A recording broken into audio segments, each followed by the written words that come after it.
Hi అండి అందరికీ welcome to GLS vlogs. అందరూ ఎలా ఉన్నారు? బాగున్నారా? మేమైతే చాలా బాగున్నామండి.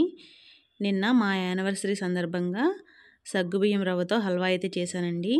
రెసిపీ అయితే చాలా టేస్టీగా వచ్చింది. సూపర్గా ఉందన్నమాట టేస్ట్ అయితే. ఇప్పుడు ఈ రెసిపీని ఎలా చేయాలి, ఏంటి కావాల్సిన పదార్థాలు అవన్నీ మీకైతే చూపించేస్తాను, చూసేయండి. దానికన్నా ముందుగా నా ఛానల్ని సబ్స్క్రైబ్ చేసుకోండి. ముందుగా ఈ రెసిపీకి కావాల్సిన పదార్థాలు: కలర్ కోసం బీట్రూట్ జ్యూస్ కొంచెం, అలాగే కొంచెం సగ్గుబియ్యం, ఒక కప్పు తీసుకున్నాను, అలాగే తగినంత షుగరు, జీడిపప్పు, ఇంకొంచెం నెయ్యి కూడా కావాలి.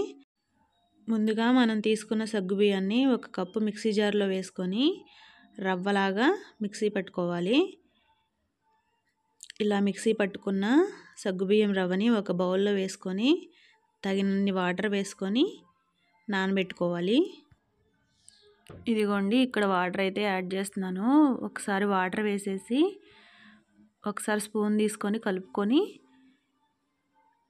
ఒక 5 మినిట్స్ అయితే నాననిచ్చుకోవాలి. ఎక్కువసేపు ఏం అవసరం లేదండి, ఒక 5 మినిట్స్ నానితే సరిపోతుంది. ఆ తర్వాత పొయ్యి మీద ఒక ప్యాన్ పెట్టుకొని ప్యాన్లో మనం తీసుకున్న పంచదారని వేసుకోవాలి.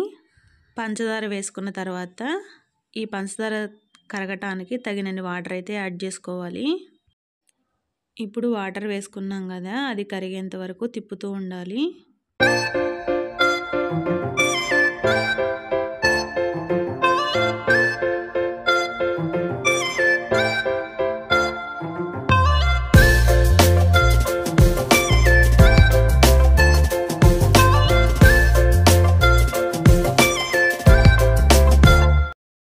ఇదిగోండి, ఇక్కడ పంచదార అయితే కరిగిపోయిందండి. పంచదార జస్ట్ కరిగితే చాలండి, పాకం ఏమీ అవసరం లేదు. ఇప్పుడు ఇందులో మనం నానబెట్టుకున్నాం కదా సగ్గుబియ్యం రవ్వని, ఆ సగ్గుబియ్యం రవ్వ కూడా యాడ్ చేసుకొని బాగా కలుపుకోవాలి. ఉండలు ఏమీ లేకుండా జాగ్రత్తగా అయితే కలుపుకోవాలండి. ఇలా కొంచెం దగ్గరగా అయ్యేంత వరకు అయితే కలుపుకోవాలి. ఇది కొంచెం దగ్గరగా అయిన తర్వాత కలర్ కోసం నేను కొంచెం బీట్రూట్ జ్యూస్ అయితే యాడ్ చేస్తున్నాను. తర్వాత ఇందులో తగినంత నెయ్యి అయితే యాడ్ చేయాలండి. నెయ్యి అది మన ఇష్టం అండి, ఎంత నెయ్యి తినగలిగితే అంత అయితే యాడ్ చేసుకోవచ్చు. ఇదిగోండి, నేను ఇంత నెయ్యి అయితే యాడ్ చేస్తున్నాను. నెయ్యి యాడ్ చేసిన తర్వాత దీన్ని అంతటిని ఒకసారి బాగా కలుపుకోవాలి. కలర్ చూసారా, భలే ఉంది కదా. తర్వాత ఇందులో మనం జీడిపప్పు తీసుకున్నాం కదా, ఆ జీడిపప్పుని నెయ్యిలో కొంచెం ఫ్రై చేసుకొని సగమేమో ఇప్పుడు యాడ్ చేసుకోవాలి. ఆ క్లిప్ అయితే మిస్ అయిందండి, సగం యాడ్ చేశాను. సగం యాడ్ చేసేసి మిగతా సగం అట్లా ఉంచేసాను. ఇంకా ఇది బాగా దగ్గరగా అయిపోయిన తర్వాత నెయ్యి రాసిన ప్లేట్లోకి దీన్ని షిఫ్ట్ చేసుకోవాలి. ఇప్పుడు దీన్ని ఆ ప్లేట్లో ఈవెన్గా స్ప్రెడ్ చేసుకొని చల్లారేంత వరకు అలా ఉంచేయాలి. ఇది చల్లారడానికి కొంచెం టైం అయితే పడుతుందండి. ఇంకా ఇది బాగా చల్లారేంత వరకు దీన్ని అయితే ఇట్లా వదిలేసేయాలి. ఇంకా ఇది బాగా చల్లారిపోయిన తర్వాత పీసెస్గా అయితే కట్ చేసుకోవాలి. ఇదిగోండి, ఇక్కడ నేను చూపిస్తున్నట్టుగా కట్ చేసుకోండి.